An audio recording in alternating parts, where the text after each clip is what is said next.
Assalamualaikum warahmatullahi wabarakatuh. Perkenalkan, nama saya Ali Marisa dari kelas B1 Akuntansi NPM 1022015.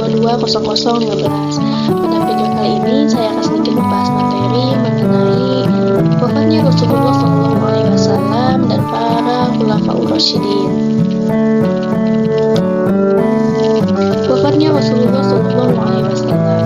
Nabi Muhammad adalah Rasul terakhir bagi umat Muslim yang lahir pada tahun 570 Masehi atau tahun gajah.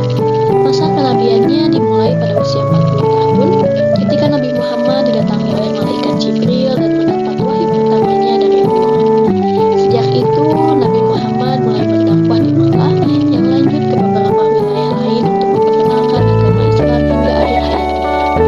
Nabi Muhammad SAW wafat pada Mesir tanggal 8 Juni 632 Masehi.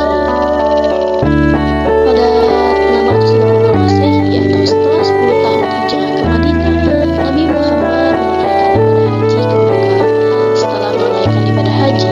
Nabi Muhammad menyampaikan sebuah pidato terkenal yang disebut sebagai khutbah perpisahan atau khutbah wada, yaitu di Gunung Arafah di timur Makkah.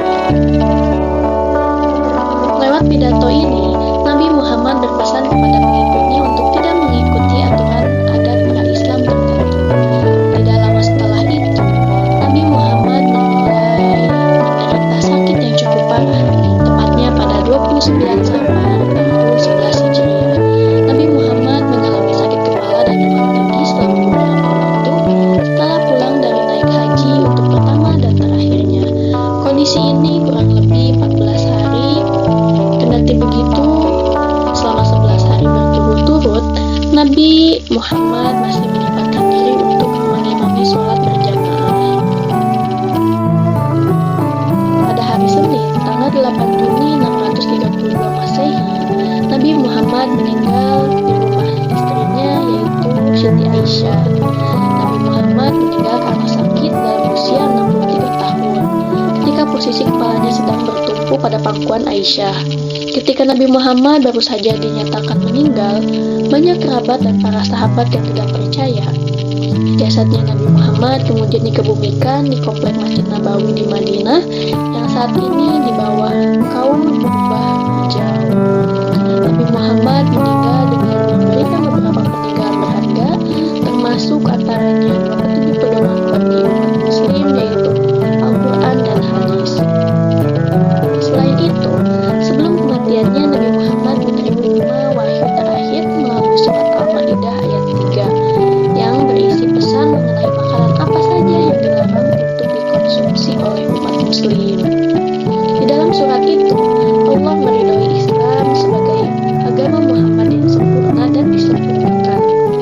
Setelah Nabi Muhammad wafat pada 632 Masehi, pemerintahan Islam dilanjutkan oleh sahabatnya secara berturut-turut, yaitu Abu Bakar, Umar bin Khattab, Utsman bin Affan, dan Ali bin Abi Thalib sebagai khulafaur rasyidin. Khulafaur rasyidin pasca wafatnya Rasulullah SAW. Khulafaur rasyidin merupakan pemimpin umat Islam setelah Nabi Muhammad SAW wafat, yaitu pada masa pemerintahan Abu Bakar Siddiq, Umar bin Khattab, Utsman bin Affan, dan Ali bin Abi Thalib. Sepeninggalan Nabi Muhammad SAW pada tanggal 12 Rabiul Awal tahun 11 Hijriah, para sahabat mengadakan musyawarah di balai kota Bani Syaidah Madinah untuk menentukan siapa yang akan menjadi pemimpin umat Muslim pasca wafatnya Nabi Muhammad SAW. Pada saat itu, musyawarah berlangsung cukup alot karena masing-masing pihak berbeda pendapat mengenai siapa yang pantas untuk melanjutkan kepemimpinan Rasulullah SAW. Setelah melalui beberapa perdebatan, akhirnya dengan ukhuwah Islamiyahnya yang tinggi disepakati bahwa yang menjadi pemimpin umat Islam setelah Rasulullah SAW adalah Abu Bakar. Yang pertama yaitu Abu Bakar. Sebagai khalifah pertama, Abu Bakar merupakan orang yang pertama kali masuk Islam di luar keluarga Nabi Muhammad. Abu Bakar juga salah satu sahabat yang paling dicintai oleh Rasulullah. Beliau mendapat gelar Asy-Siddiq yang berarti amanat membenarkan. pemerintahan. Gelar tersebut diberikan karena Abu Bakar adalah orang pertama yang membenarkan peristiwa Isra Mi'raj.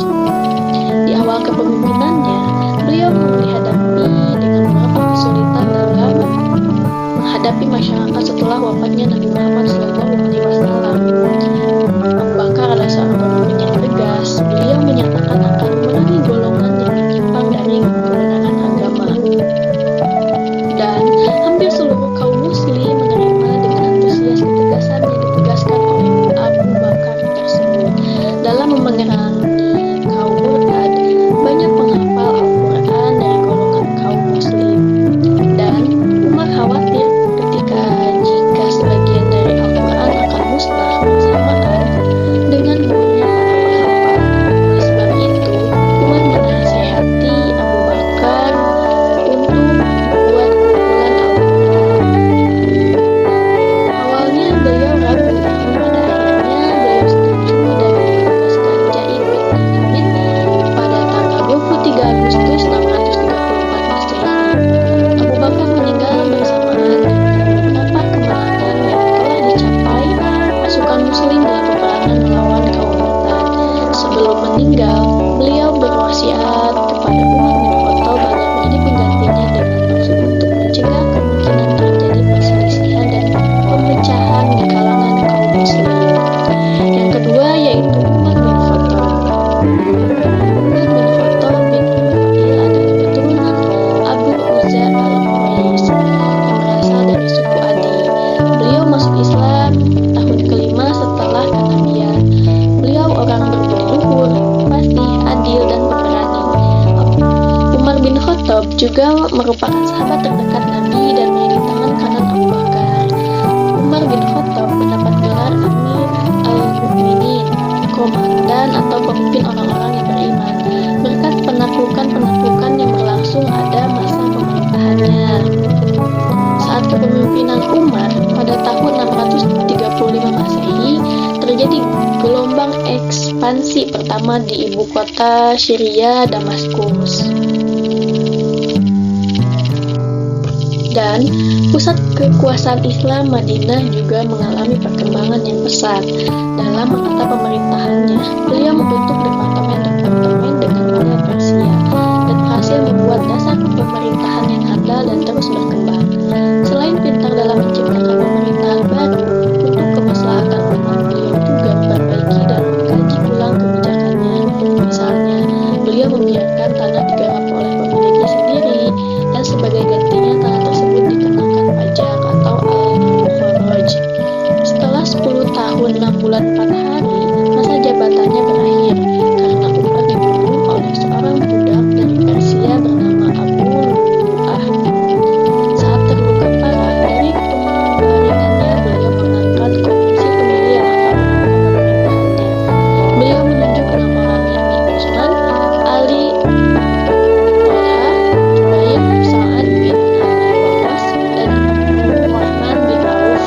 Setelah Umar wafat, tim bermusyawarah dan terdapat persaing antara Utsman dan Ali bin Abi Thalib. Setelah akhirnya, mereka sepakat menunjuk Utsman sebagai penerus pemerintahan Umar bin Khattab. Yang ketiga yaitu Utsman bin Affan. Utsman bin Affan bin Abi Abbas bin Umayyah berasal dari suku Quraisy. Beliau masuk Islam karena ajakan Abu Bakar dan juga menjadi salah satu sahabat terdekat Nabi. Beliau menikahi 2 putri Nabi secara berurutan setelah yang satu meninggal dunia hingga beliau bergelar Zul al-Nurain, artinya yaitu orang yang memiliki 2 cahaya. Di awal pemerintahannya diwarnai dengan terpecahnya 2 kelompok masyarakat, yakni penduduk kepemimpinannya dan pendukung Ali.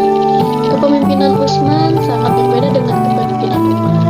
Rakyat kecewa karena Utsman tidak tegas terhadap kesalahan bawahan dan keluarganya. Beliau juga mengangkat kerabatnya dalam kedudukan yang tinggi.